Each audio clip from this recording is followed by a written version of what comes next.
But woe to you, scribes and Pharisees, hypocrites! For you shut the kingdom of heaven in people's faces. For you neither enter yourselves nor allow those who would enter to go in. Woe to you, scribes and Pharisees, hypocrites! For you travel across sea and land to make a single proselyte, and when he becomes a proselyte, you make him twice as much a child of hell as yourselves. Woe to you, blind guides, who say, If anyone swears by the temple, it is nothing, but if anyone swears by the gold of the temple, he is bound by his oath. You blind fools!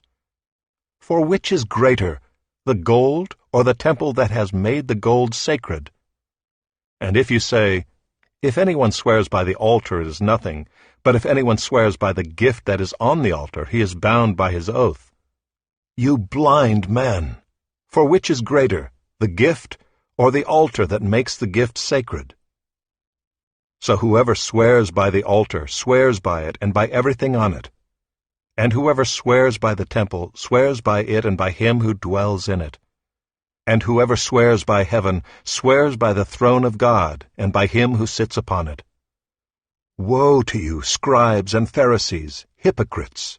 For you tithe mint and dill and cumin, and have neglected the weightier matters of the law, justice and mercy and faithfulness.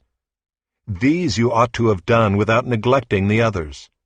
You blind guides, straining out a gnat and swallowing a camel.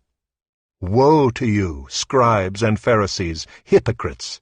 For you clean the outside of the cup and the plate, but inside they are full of greed and self-indulgence. You blind Pharisee! First clean the inside of the cup and the plate, that the outside also may be clean. Woe to you, scribes and Pharisees, hypocrites! For you are like whitewashed tombs, which outwardly appear beautiful, but within are full of dead people's bones and all uncleanness.